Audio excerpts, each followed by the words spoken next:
Mesdames, Messieurs, bonsoir. Bienvenue à l'invité de l'histoire, notre programme d'histoire sur Télé Sud. Tous les 15 jours, on se retrouve pour parcourir la mémoire du continent africain à travers la mémoire d'un invité, la mémoire d'un Africain avec qui on discute. Il y a des interlocuteurs pour que on ne reste pas dans une certaine subjectivité. Au menu de cette émission, une femme qui est la première de cette série qui a commencé, une femme qui a mené un combat extraordinaire dans son pays, mais qui est peut-être plus connue à travers son fils. C'est la mère de Fela Ramson. Fela Aníkúlápó Kútì, grand musicien du Nigeria, mais avant lui, il y a eu sa mère qui a mené un combat peut-être encore plus rude que le fils. En tout cas, il ne s'agit pas de comparaison. Celui qui nous a entraînés du côté du Nigeria, il est à ma droite, il est là ce soir. Je lui dis bonjour, je vous demande d'accueillir notre invité, Maître Kenneth Fellio, bonsoir. Bonsoir. C'est donc vous qui avez choisi cette grande femme nommée Funmilayo Kuti. C'est bien ça. Tout à fait. D'ailleurs, je crois que le nom est prédestiné, puisque Funmilayo, ça veut dire celle qui donne le bonheur. Alors, en fait, c'est une grande dame, d'abord parce qu'elle a permis justement aux femmes nigérianes et d'abord Yoruba de s'émanciper de la tutelle très machiste de la culture Yoruba, dans un premier temps. Puis, elle a, au fil de son existence, essayé de faire face à l'administration coloniale, puis au pouvoir au Nigeria, qui est un pouvoir militaire assez brutal, qui n'a eu de cesse d'ailleurs de la pourchasser, mais malgré tout, par un courage toujours renouvelé, elle a pu mener à bien un certain nombre de luttes. C'est peut-être votre côté militant des droits, avocat, qui vous a emmené à faire ce choix-là, j'imagine. Alors j'ai fait ce choix parce que j'ai une grande admiration pour les femmes africaines, les femmes en général, mais les femmes africaines en particulier, parce que on ne parle pas d'elles, et je pense que sans elles, une grande partie de l'Afrique serait encore plus mal que ce qui est montré aujourd'hui. Mais grâce à elle, il y a un tissu économique qui est extrêmement dynamique. Il y a des réussites, je veux dire, individuelles, parce qu'on dit très souvent que derrière la réussite d'un homme, il y a une grande femme. Ça peut être une grande femme ou une grande mère ou une grand-mère. Vous n'êtes pas tout seul sur ce plateau. On va présenter ceux qui sont en face de vous tout à l'heure. Mais il faut bien que les téléspectateurs sachent à quel titre vous parlez, ça on le sait déjà un petit peu, mais finalement, quelle est votre sensibilité? Et pour ce faire, je vous ai demandé de vous prêter à un jeu qui a coutume ici, c'est de nous parler de vous à travers 5 images, à travers 5 photos qu'on va voir tout de suite. Première photo. Alors Spike Lee, oui, Spike Lee, pour moi, c'est un pionnier. Un pionnier parce qu'il dépoussière complètement l'imagerie négative qui a été créée aux États-Unis par rapport au Nord-américain.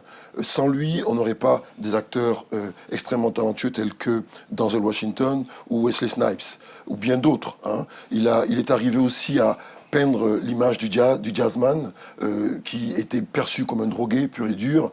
Il est arrivé à nous montrer des hommes politiques de talent tels que Malcolm X, alors qu'on pensait ici que c'était une bête sauvage, assoiffée de vengeance. Il est arrivé à faire un portrait de lui relativement objectif et très optimiste d'ailleurs. Donc Spike Lee, pour moi, est un pionnier et à ce titre, il mérite véritablement qu'on parle de lui. Deuxième photo, Maître Kenneth Fellio. Alors, Wole Soyinka, je l'ai choisi d'abord parce que c'est le premier prix Nobel de littérature d'Afrique. Oui. C'est aussi un parent proche de Funmilayo Kuti. C'est un témoin vivant de l'histoire des Kuti et c'est une figure remarquable de l'activisme politique au Nigeria. D'ailleurs, il a choisi l'exil. Il est rentré après la mort justement d'un des généraux qui voulait sa peau, mais il compte aujourd'hui dans les littératures et dans le monde africain. Troisième photo. Alors ça, c'est le clan. Je pense qu'un homme ne peut pas se définir sans le clan. Ce sont les miens, ceux que j'aime, ceux qui me soutiennent tous les jours. C'est à la fois, je dirais pas le passé, mais en fait, la tradition, c'est aussi le futur parce qu'il y a mes enfants. Photo suivante. Alors ça, ce sont mes frères d'armes comme je les appelle. Ce sont aussi des avocats qui viennent justement de presque tous les pays d'Afrique. Il y a le Maroc, il y a l'Algérie, il y a le Cameroun. Et donc, ils revenaient d'une plaidoirie au Cameroun, justement, où ils défendaient Paul-Éric Kingé, qui est maire...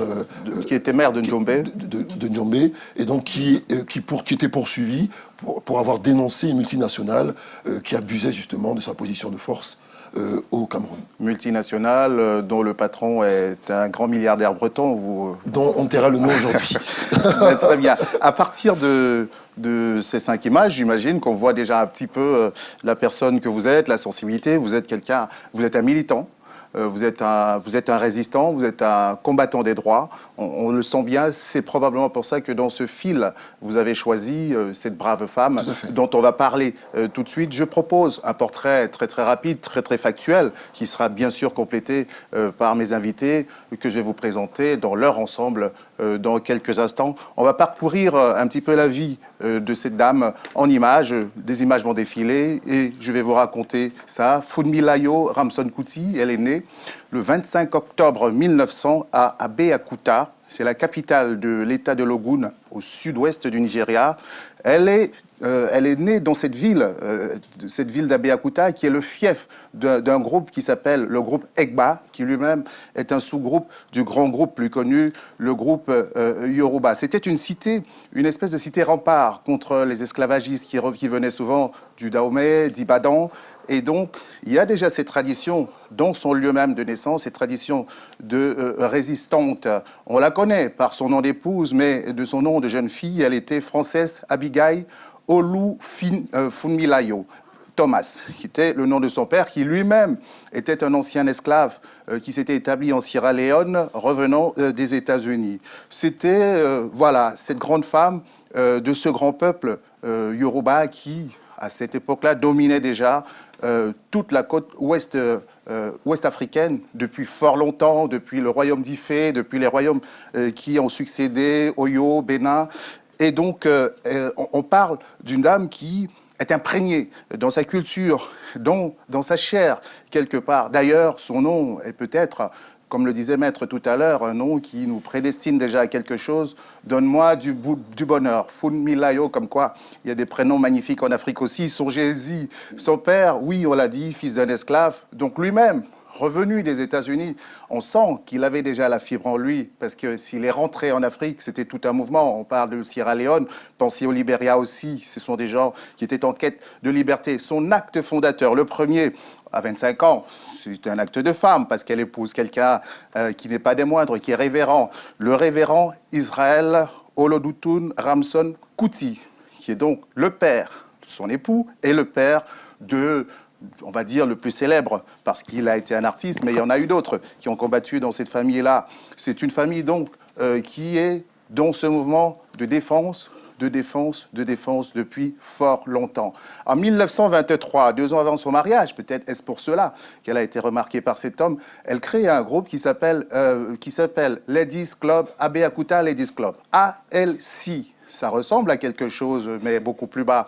Apprentissage et alphabétisation, c'est ce qu'elle va donner aux femmes, parce que tout le monde n'allait pas à l'école, vous imaginez, à cette époque-là. 1943, par là, une vingtaine d'années plus tard, elle crée la Abeokuta Women's Union. On voit bien le prolongement, et c'est là qu'elle prend un tournant politique, parce qu'au début, il y avait un combat socio-culturel, combat contre les abus coloniaux dès cet instant, contre les impôts, parce qu'ils étaient prélevés, pressurisés, combat aussi contre l'administration coloniale qui retire à tous les chefs leur pouvoir, qui fait finalement de ces chefs de simples collaborateurs. On aurait pu s'arrêter plus tôt. Mais pendant cette période, il y a un roi, Egba, un roi qui s'appelle Alake Oba Ademola, qu'elle va combattre durement jusqu'à l'amener à abdiquer parce qu'il collaborait un peu trop avec le régime colonial. C'est là qu'elle prend ses galons, une femme à la tête de 50 000 femmes, une armée de femmes qui est descendue dans la rue jusqu'au palais. 1953, elle crée la Fédération des femmes nigérianes.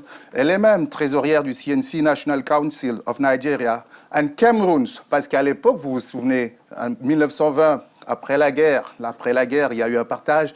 La partie qui séparait les deux pays, le Nigeria et le Cameroun, était un peu, on va dire, une zone grise, tampon. Il a fallu un référendum en 1961 pour que le choix se fasse. Voilà la grande femme dont on va parler et qui va nous quitter après un incident. Février 1978, son fils, l'héritier le plus emblématique de son combat, Fela Anikulapo Kuti, musicien, chanteur extraordinaire, fou pour certains, génial, en tout cas, personnage truculent. Il a subi un assaut de l'armée nigériane qui l'embêtait beaucoup, beaucoup. Et au cours de cet assaut, sa mère, qui est chez lui, dans son fief, la République de Kalakuta, que Fela, c'était une espèce de quartier où Fela était l'icône, le dieu, entouré de ses fans, de ses voisins, de ses amis. Elle est parachutée du 2e étage, elle tombe dans le coma, elle ne se remettra pas de ses blessures. En avril 1978, elle succombe. C'est la femme dont nous allons parler ce soir, Funmilayo Ramson Kuti, en compagnie de mes invités que vous allez découvrir maintenant et non des moindres. Je commence par vous, madame, honneur aux dames. C'est une dame qui nous rassemble ici ce soir. Sylvia Serbin, bonsoir. Bonsoir. Vous êtes journaliste et surtout historienne. Et c'est pour ça qu'on aura fort besoin de vous ce soir. Écoutez, je suis ravie de pouvoir contribuer à faire connaître cette grande figure féminine de notre histoire aussi. Je vous en prie, vous en avez fait connaître d'autres à travers un livre que vous avez devant vous. Je peux vous l'emprunter quelques instants. C'est Reine d'Afrique et héroïne de la diaspora noire. C'est un livre majeur qu'il faut à tout prix lire, se procurer, parce qu'il a référencé plusieurs de grandes figures du combat africain, des héroïnes politiques, culturelles, des femmes fortes, des femmes d'affaires aussi. Il y a de tout dans ce livre-là, et pour ce livre-là, vous êtes maintenant une personnalité reconnue, admirée et consultée de cette diaspora africaine. Je vous remercie d'être parmi nous. À vos côtés, un personnage, tout un personnage. Soro Solo, bonsoir. Bonsoir. Ah, ben vous avez entendu la voix. Vous sentez d'où vient le bonsoir. Vous êtes journaliste, grande voix de la radio, déjà en Côte d'Ivoire, ensuite, aujourd'hui en France, à France Inter, l'Afrique enchantée, émission au cours de laquelle vous racontez l'histoire de l'Afrique à travers la musique. Tout à fait, c'est un peu ce que disait Maître tout à l'heure. Quand on voit l'unique prisme à travers lequel l'Afrique est présentée dans les médias occidentaux en général, on a l'impression que ce n'est qu'un champ de catastrophe, un champ de dictateur, un champ de misère. Et avec mon ami Vladimir Cagnolari, nous avons conçu donc cette émission pas pour dire qu'il n'y a pas de dictateur, qu'il n'y a pas de catastrophe sur le continent, mais on dit qu'il n'y a pas que ça. Il y a aussi tout le reste. Il y a le quotidien, des femmes qui rêvent, des hommes qui rêvent, des gens qui inventent, qui sont inventifs, des intellectuels, des scientifiques. Et ça, on a des pavés à raconter là-dessus. C'est à travers donc ce prisme-là que nous racontons cette Afrique. Et comme moi je viens de la partie occidentale de l'Afrique, dans cette partie de l'Afrique occidentale, il y a quand même le siège de l'ancien empire du Mandingue, où la musique est très présente dans les sociétés. La musique raconte tout, le quotidien, la politique, le rêve, le passé, la légende. Et on s'est dit, on peut s'appuyer sur la musique pour raconter cette Afrique-là. Merci beaucoup. Je précise que vous étiez également, il faut peut-être le dire, un ami de Fela Kuti, le grand musicien. J'étais vraiment un grand admirateur et les 2 rares fois où je l'ai eu, j'ai pu le rencontrer et échanger avec lui. J'ai vraiment l'impression que c'était un grand frère auprès duquel on vient chercher les conseils. Les gens de ma génération, on a été nourris par la musique de Fela. Dans les cités universitaires d'Abidjan, dans toutes les chambres, tu avais au moins un vinyle de Fela Anikulapo Kuti. Et il abordait tous les aspects de l'Afrique, que ce soit nos complexes, nous en tant qu'Africains, ou que ce soit nos bêtises des politiciens. Tout est abordé. En fait, c'est une Bible pour moi. La musique de Fela, c'est une Bible. Et forcément, quand on a une mère comme lui, on ne peut pas être autrement que d'être un militant de la sorte. Eh ben, je vais commencer par la mère qui est parmi nous pour entrer dans le vif du débat. Alors, cette Funmilayo Ramson Kuti, quelle a été son enfance, quelle a été sa formation idéologique, comment a-t-elle grandi ?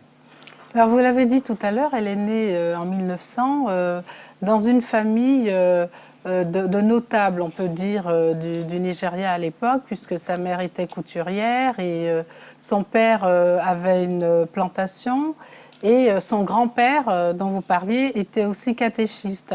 Donc déjà, ils avaient été élevés dans un milieu avec des références occidentalisées et chrétiennes. Et surtout, dans cette société Egba, c'était très important d'envoyer les filles à l'école parce qu'on pensait que c'était une façon aussi de les préparer pour l'avenir. Donc, elle a fait ses études primaires et secondaires dans un collège anglican à Abeokuta. Et ensuite, à 19 ans, elle est partie en Grande-Bretagne pour continuer ses études. Et je pense qu'à l'époque, c'était très rare de voir une jeune africaine prendre le bateau sans sa famille pour aller faire des études à l'étranger. Alors, elle a passé quelques années à Londres et là, elle a été influencée par un certain nombre d'idées panafricaines, anticolonialistes, socialistes aussi. N'oublions pas que Londres a accueilli en 1900 la première conférence panafricaine avec des gens de la diaspora surtout qui mettaient sur la table un certain nombre de problèmes pour la libération des peuples noirs. Donc je pense que tous ces mouvements dont bruissait Londres à l'époque l'a influencée. Donc quand elle revient au Nigeria, elle sera directrice d'une école de filles. C'est la première femme nigériane directrice d'école. Et d'ailleurs, dans les milieux populaires, on retient aussi qu'elle a été la première à conduire une voiture au Nigeria. Donc, vous voyez, c'était déjà une femme très moderne. Donc, quand elle rentre, la première chose qu'elle fait, c'est qu'elle ne veut plus de ce nom parce qu'elle avait un nom Frances, anglophone. Et elle veut garder uniquement ses noms traditionnels. Donc, elle revient à Funmilayo. Et d'ailleurs, quand elle va se marier aussi, son mari va abandonner Ransom pour garder son nom traditionnel. Donc, à partir de ce moment-là, elle va s'imprégner dans la vie de sa cité. Et elle va créer, vous l'avez dit tout à l'heure, Abeokuta Ladies Club, un espèce de club qui réunit d'abord surtout l'élite féminine d'Abeokuta. Mais son ambition, c'est que ces femmes qui ont reçu une éducation, qui font partie d'une élite, qui ont un certain savoir, ne se coupent pas de la masse. Donc, il y avait une image que Soyinka utilisait dans son livre, c'est que les femmes en robe, c'est-à-dire les femmes de la bourgeoisie, puissent aller vers les femmes en pagne, c'est-à-dire les femmes des campagnes, les femmes des marchés. Et petit à petit, elle va avoir un certain nombre d'œuvres sociales, se tourner vers des femmes de milieux moins aisés. Et ce qui expliquera plus tard qu'elle donnera des cours d'alphabétisation lorsque, pendant la guerre, les marchandes et les commerçantes sont pressurées par l'administration coloniale parce que pendant la guerre, c'est surtout les pays africains qui devaient produire les denrées, la nourriture. L'effort de guerre. Voilà, l'effort de guerre. Et à ce moment-là, les femmes, les commerçantes étaient complètement pressurées et arnaquées, on peut le dire, par l'administration. Donc, elle a voulu leur donner un certain nombre d'armes pour qu'elles soient capables de défendre leurs intérêts. Ce n'est pas pour rien que le cœur de son combat commence en 1943. On est en plein dedans. Maître Feli, on a parlé de Soyinka tout à l'heure. Soyinka qui était dans la même école, qui était un élève du père.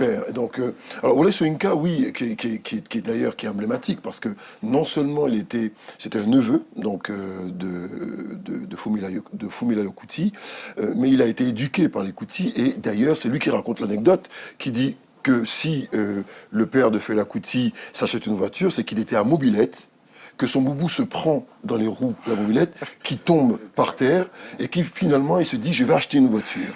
Mais là où c'est beaucoup plus intéressant, c'est que Funmilayo Kuti considère qu'après le mariage, il y a égalité dans le couple. Il avait prévu.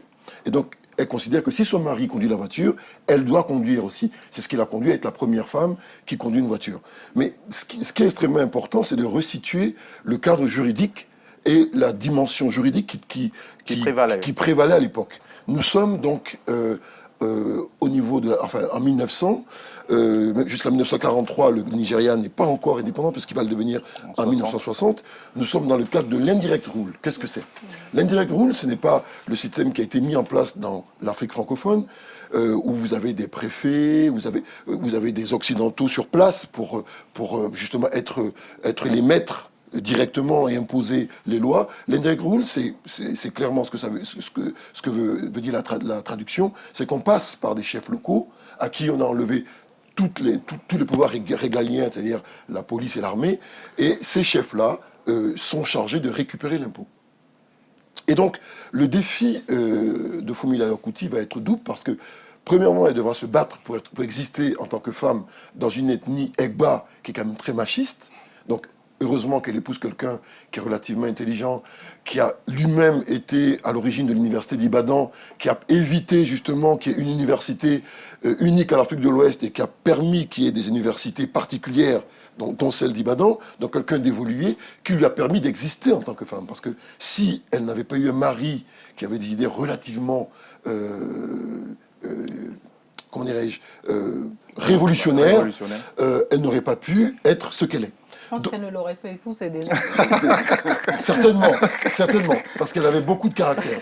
Alors, donc, le combat va être à la fois contre justement les coutumes, qu'elle ne va pas combattre complètement, puisqu'à partir de 1940, elle décide de ne plus se vêtir comme une occidentale. Et elle va adopter les tenues africaines. Et dans ses discours, elle a décidé aussi de parler le Yoruba. Ceci dit, certaines valeurs telles que la discipline, le goût du travail vont être absolument de rigueur dans les établissements qu'elle va gérer et surtout par rapport à ses enfants et par rapport aussi à Wole Soyinka qui raconte quand même qu'il se prenait des coups quand il ne faisait pas ce qu'il fallait.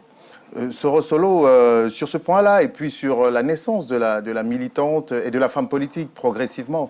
Mais je pense que quand on a un grand-père déjà qui est un ancien esclave, qui est revenu sur le continent parce que l'esclavage a été aboli et qu'on a créé un État, au Libéria, pour accueillir ces anciens esclaves. C'est comme ça que le grand-père de Funmilayo est arrivé sur le continent.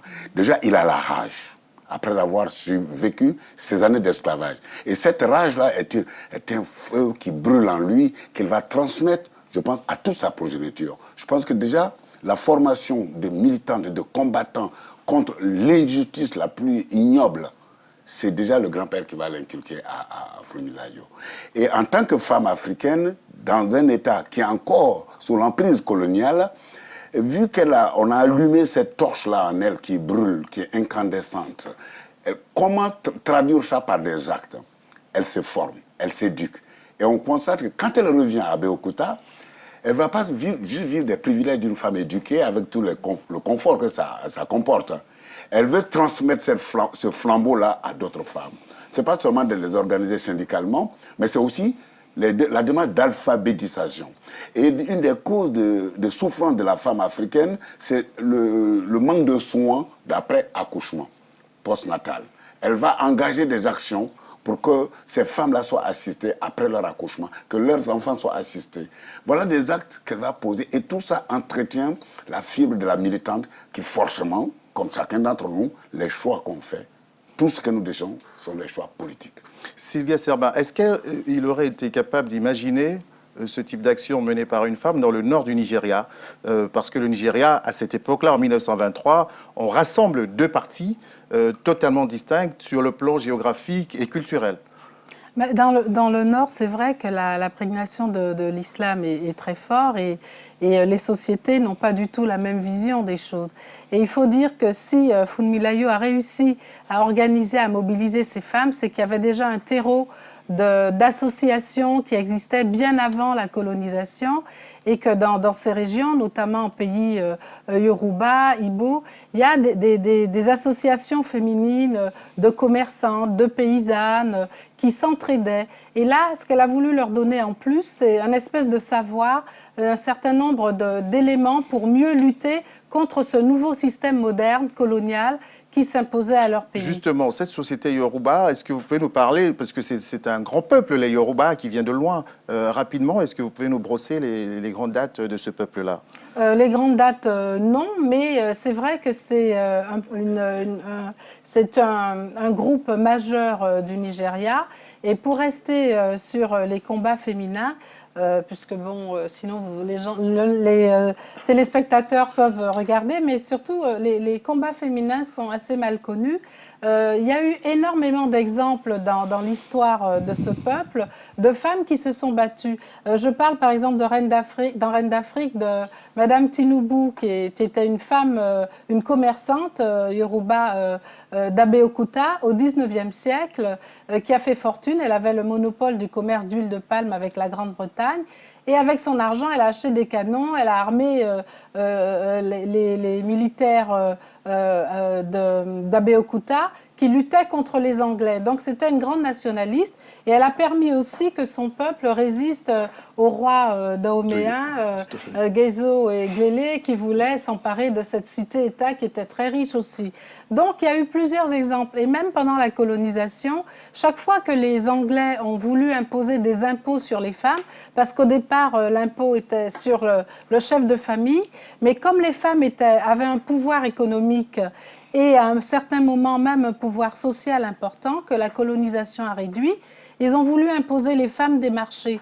Et à ce moment-là, il y a eu beaucoup de révoltes de femmes qui ont fait plier les Anglais à plusieurs moments. Et la particularité de ce peuple, c'est que très tôt, ils ont construit des grands centres urbains. Oui, c'est-à-dire ce n'est pas l'image de l'Afrique. Ah non, ce ne sont pas du tout. C'était des cités. Voilà, D'ailleurs, ça a été pourquoi les Yoruba ont beaucoup plus souffert de l'esclavage que les autres, oui. c'est qu'eux étaient regroupés dans des villes.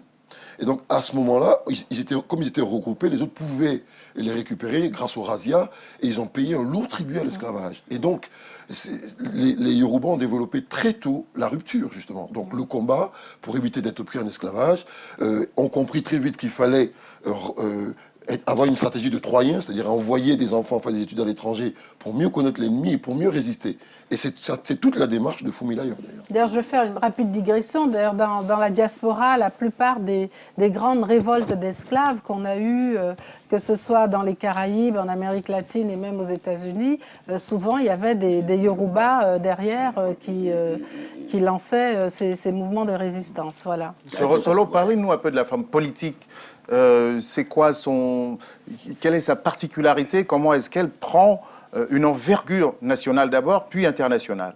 Ben, je pense que cette envergure-là, elle s'imposait d'elle-même de par l'éducation qu'elle a reçue. Le fait d'avoir fait non seulement des études au pays, d'aller en Angleterre, qui est quand même l'ancienne puissance coloniale, et qui était à l'époque la puissance coloniale, et de revenir avec ce bagage intellectuel dans une société où déjà le groupe était hyper organisé. Ça veut dire que ça a été la conjonction de deux éléments qui ont donné toute sa force à Fumilayo. Et qu'elle se dise, je ne vais pas me contenter d'être dans mon carré d'Abeokuta. Comment étendre ça au pays, qu'est le Nigeria, et qui était une ancienne colonie anglaise. Et plus tard, comment elle va exporter. Parce que, on le dira, plus tard, ça va être la première femme quand même qui va être reçue par Mao Tse-tung, la première femme africaine à effectuer un voyage international dans les pays de l'Est. Elle a le prix Lénine, elle a vu Mao Tse-tung, ça lui vaut la défiance et la méfiance des Occidentaux, des Américains. Et même des gouvernements nigérians plus tard, qui pour l'empêcher de rayonner sur le plan international, vont lui retirer son passeport. Or, c'est comme chacun d'entre nous, plus on prend des coups, et quand on a une fibre hautement politique, plus on prend des coups, plus ça nous amène dans l'engagement, à nous investir encore plus dans l'engagement. Je pense que les coups qu'elle a pris, les frustrations, les vexations, c'est tout ça aussi qui a cultivé, je veux dire, sa mentalité, son esprit politique. Kenneth Felio, est-ce qu'elle avait une stratégie politique ou c'était une militante qui est allée au gré des événements? Est-ce qu'on peut dire qu'elle était communisante, qu'elle avait une stratégie particulière vis-à-vis de la puissance coloniale, ou alors elle s'est imposée au fur et à mesure de sa lutte, tout simplement sociale? Moi, je pense qu'elle avait une stratégie, parce qu'elle avait une stratégie très concrète, puisque très tôt, elle a commencé déjà par envoyer des courriers et des télégrammes aux instances nigérianes et coloniales pour revendiquer un certain nombre de choses. L'indépendance. Non seulement l'indépendance, mais le droit des femmes, la possibilité de faire en sorte d'avoir une forme de clarté lorsqu'on veut lever des impôts. Donc, elle pensait qu'il fallait justement qu'il y ait des grilles spécifiques et qu'on ne pouvait pas imposer et créer des impôts tout venant. Donc ça a été les premiers courriers. Les Nigériens les autorités nigériennes ont été particulièrement ingrates avec elle parce qu'elle a participé justement aux négociations pour que le Nigeria obtienne l'indépendance en 1960. D'accord ? Donc, très, très clairement, elle était tellement influente qu'elle a été une des artisanes de l'indépendance du Nigeria. Sauf que, par la suite, comme elle prenait beaucoup trop d'ampleur, et d'ailleurs, elle me fait penser au prix Nobel kényan, la femme Wangari Maathai. Voilà, qui est décédée, qui elle aussi a eu ce problème à un moment. Comme elle prenait beaucoup d'espace, eh bien, les autorités en place, qui étaient brutales, c'était des militaires, c'était déjà un problème. Les militaires au pouvoir, c'est très compliqué. Et tout le monde a essayé de réduire son influence. Et je crois qu'il faut souligner aussi ce trait de génie qu'elle a eu, c'est de médiatiser systématiquement. À l'époque, déjà, c'était quasiment inimaginable de médiatiser toutes ces actions. Et chaque fois qu'il y avait des mouvements importants, elle envoyait des communiqués, elle alertait les médias, non seulement au Nigeria, mais en Grande-Bretagne. Et tout à l'heure, vous avez fait référence à ce combat contre l'Alaké, qui était le représentant de l'administration coloniale. Et en fait, c'est lui qui servait d'intermédiaire pour la réquisition des biens et de la production. Et comme souvent dans nos pays où il y a de la corruption, ce chef local en profitait. Par exemple, si on lui demandait 10 tonnes de riz, il en prenait 15, il gardait 5 pour lui et en principe, il disait c'est les Anglais qui ont demandé tant. Et là, les femmes, elles se rendaient compte pour le poulet, le riz, le gari, c'était pareil. Et donc, c'est là où a commencé une grande mobilisation contre cette corruption des chefs locaux et dont elle a pu obtenir le départ. Et d'ailleurs, elle avait été emprisonnée et elle avait prévenu les médias et les femmes se cotisaient pour faire venir des avocats parce qu'il y en a certaines qu'on frappait, d'autres qu'on mettait en prison. Elles se cotisaient pour faire venir des avocats pour essayer de les défendre.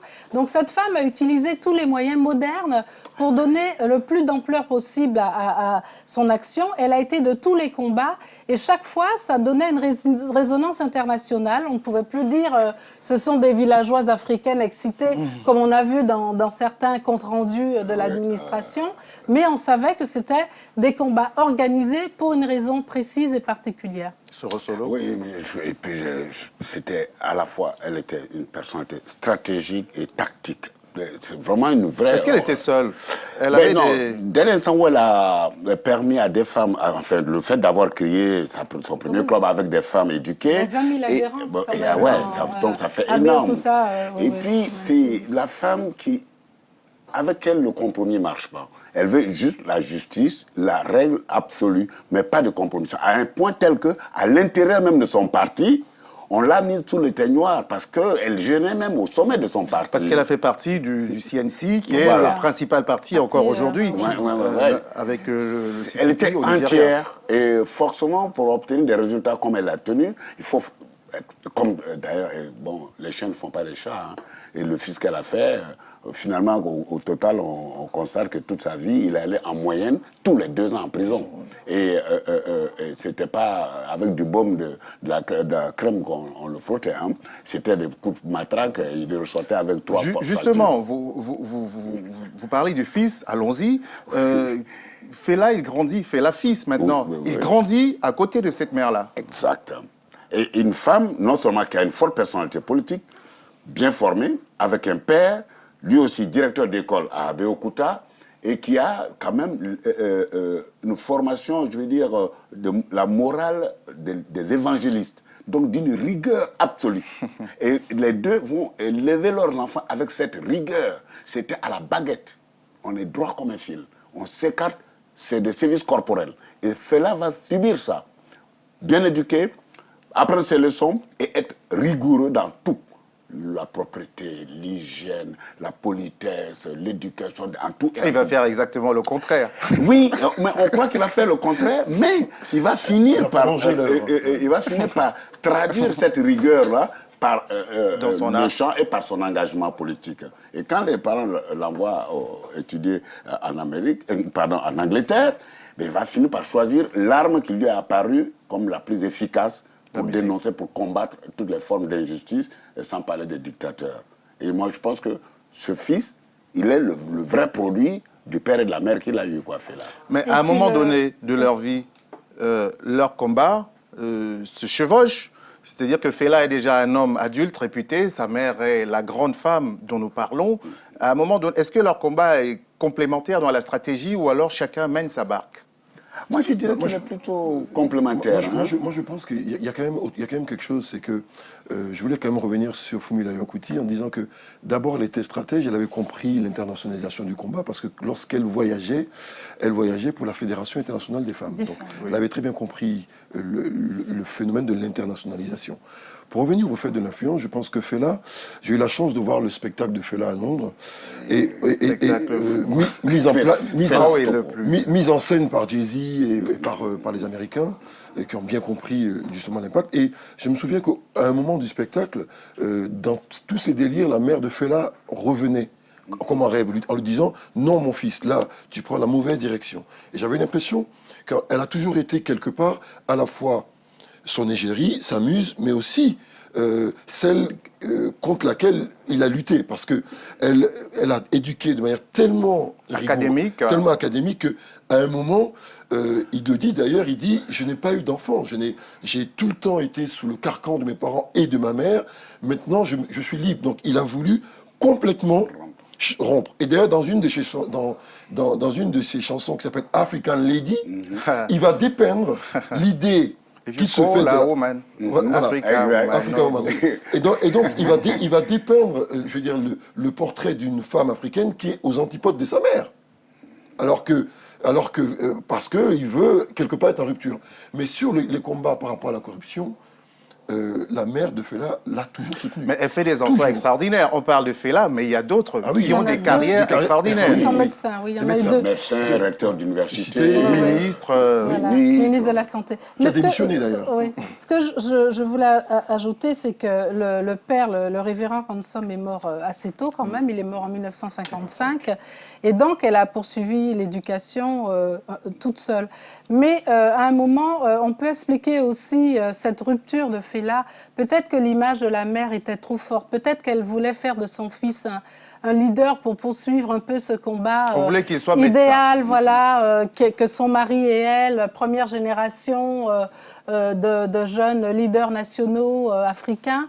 Et elle aurait peut-être voulu que ce fils-là, qui avait tous les atouts en main, puisse poursuivre ce combat. Mais la société avait évolué. Lui, il a senti qu'il avait une autre voie.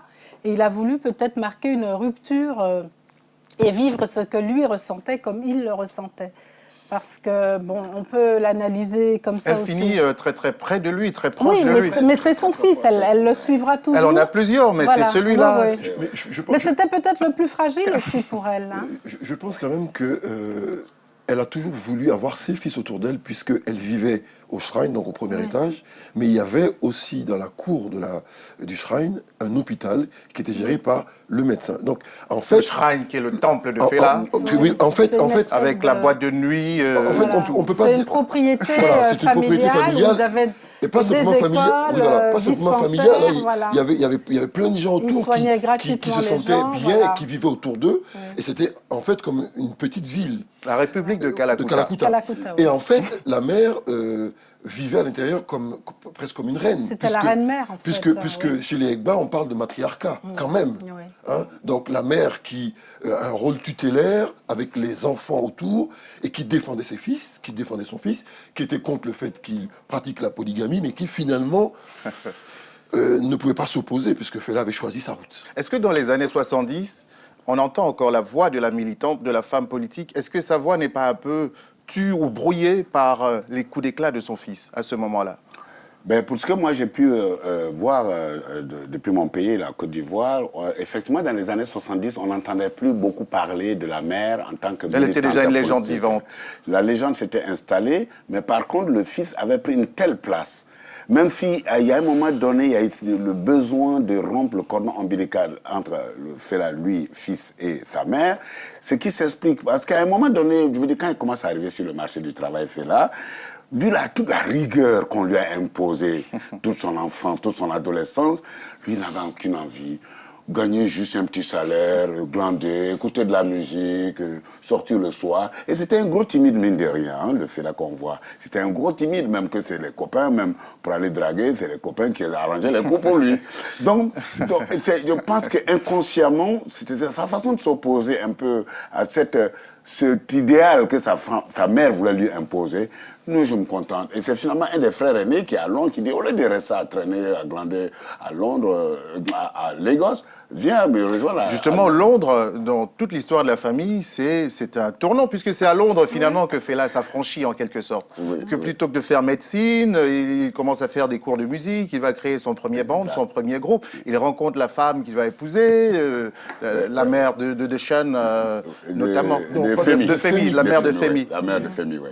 Et ouais, c'est à Londres, bon, il va faire cette expérience qui aussi est un bouillon, mais c'est pas à Londres que la vraie métamorphose va s'opérer. Il va faire le bouton à Londres et revenir au Nigeria et commencer à jouer à gauche et à droite. Et puis il y a un copain qui lui dit, et ça, c'est pas moi qui l'ai inventé, je l'ai lu dans le livre de François Bensignon, d'ailleurs la dernière parution sur Fela à Nicolas Pokouti, dans lequel il y a un bon passage sur la mer d'ailleurs, bref. Et ce copain va lui dire, je vais te faire jouer à Los Angeles. Et voilà comment l'affaire part. C'est là, quand on lui dit quelque chose, il y croit. Et il décide de partir à Los Angeles. Ça se termine mal. Il glande là-bas. Et c'est là où il va rencontrer une ancienne membre des Black Panthers. Et qui va véritablement être le vrai catalyseur de la prise de conscience, de la conscience noire, de toutes les problématiques politiques qui est rattaché au peuple noir en général, à celui afro-américain en particulier, et à l'Afrique encore, pour une deuxième fois, en particulier. Maître Fellio, est-ce que cette femme développe une pensée politique qui finalement se meurt dans le shrine? Est-ce qu'il y a eu des gens qui ont récupéré cette tradition au Nigeria et peut-être même ailleurs? La pensée politique, de toutes les manières, de Fumi Kuti est une pensée politique panafricaine. Complètement. Donc on l'a tous récupéré. Je l'ai récupéré, vous l'avez récupéré, et tous ceux qui... J'espère bien. J'espère pour vous. et tous ceux qui parlent de l'Afrique en bien, et même de manière, pas forcément bien, mais de manière objective, l'ont récupéré parce qu'il est temps que nos enfants entendent la vraie histoire de l'Afrique, puisque trop souvent, je le dis, c'est pour ça qu'on a créé l'UPKN, entre autres, elle est mal ou pas racontée. D'accord. Donc, je pense que... L'UPKN qui est, est-ce qu'on en a parlé au début? L'Université populaire Kwame Nkrumah, qui se tient tous les samedis de l'année. On est en vacances, là, on reprend au mois de septembre, et qui traite justement d'histoire, d'anthropologie, de sociologie, mais également de droit, de cinéma, de sciences économiques. Et vous avez créé une page virtuelle pour diffuser... Nous avons un site où toutes les formations qui durent 2 heures à chaque fois. C'est 2 sessions de 2 heures. Vous avez déjà parlé de cette femme-là Non, parce que... on vous donne une idée. Justement, on vous invitera pour... Et là, vous serez notre invité, vous en parlerez pendant 2 heures. Ça sera un bon exercice. Je reviens à l'historienne, pour qu'on n'ait pas trop de digressions. Qu'est-ce que vous retenez finalement de cette figure, de cette femme-là? Moi, je pense que ça a été quand même une grande figure féminine de notre histoire, mais ça a aussi été une femme qui a beaucoup souffert du manque de soutien politique dans son pays, parce qu'elle avait pris une telle importance. Vous évoquiez tout à l'heure les années 70. Dans les dernières années de sa vie, on se rend compte qu'au fur et à mesure que son fils devient un phénix à son tour, elle est déjà plus âgée, mais elle se concentre sur ses œuvres sociales. Elle essaie de créer des écoles pour des enfants défavorisés. Jusqu'à sa mort. Elle essaie de trouver des financements pour faire tourner ces dispensaires. Donc, elle se tourne vers d'autres enfants. Hein. C'est la mère, la reine-mère, mais qui essaye d'apporter un peu de soutien, un peu de bien-être à d'autres enfants démunis et déshérités.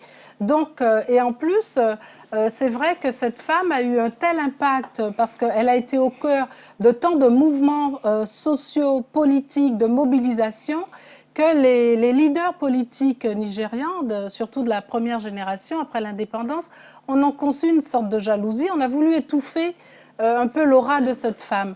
Donc finalement, ça a été une famille persécutée aussi, politiquement. Et d'ailleurs, sa mort en sera la plus triste illustration. Donc elle va rester finalement dans son antre, à s'occuper un peu, à continuer à donner ce qu'elle a reçu pour d'autres enfants qui auraient encore besoin d'elle. L'argent, elle le trouvait comment pour financer toutes ses œuvres sociales? à travers toutes les activités de toute la famille? Mais non, pas seulement, parce que quand elle a créé l'association des femmes du Nigeria, elle a voulu donner tout de suite une visibilité, par exemple, à cette association, une visibilité internationale. Et elle était membre de plusieurs grandes associations. Et je pense qu'elle recevait des aides de l'extérieur. Et il y a des gens sur place aussi qui devaient pouvoir apporter leur maigre contribution. Et puis tout ce qu'elle avait, je pense qu'elle le réinvestissait dans ses œuvres sociales. Et puis les cotisations aussi des femmes. Des femmes aussi. Que ce soit dans l'informel ou dans le ouais, formel, ouais. les femmes Elles étaient puissantes. Yoruba sont très puissantes. Ouais. Et ils avaient une puissance économique dans la société nigériane. Et les cotisations de toutes ces femmes apportaient au mouvement pour le nourrir, pour les actions, etc. Puis il y a un des points qu'on ne traduit pas très souvent, qui constitue une des douleurs intérieures de Funmilayo. Il faut dire que pendant 10 ans, à un moment donné, c'est clair qu'une femme comme ça, avec une telle force, avec une telle personnalité, dans le couple, ça ne doit pas être évident tous les jours. Ça ne doit pas être évident. Et à un moment donné, il y a eu une rupture dans le couple. Mais un divorce qui n'a pas été annoncé à l'extérieur. Et pendant 10 ans, le père de Fela Anikulapo Kuti et sa mère n'étaient plus mariés. C'est quelle période, ça? Mais dans les années 70 déjà. Il est mort en 55. Ah ben non, alors ça, le père. Donc, c'est 55 ou non, ouais. C'est au plus fort, en fait, de son combat. 40, au moment fort même de son combat, à partir de 45. Pendant les 10 dernières années, non, même avant la mort du mari, il n'était plus marié femme. Mais pour l'équilibre des enfants, pour la société, ils n'ont pas annoncé leur divorce. Et elle a vécu ça de l'intérieur. De sorte qu'à sa mort, elle a dit en privé à des gens, le mec qui pendant 10 ans ne m'a plus connu comme femme, vous voulez que je roule par terre pour pleurer sa mort, ce serait de l'hypocrisie.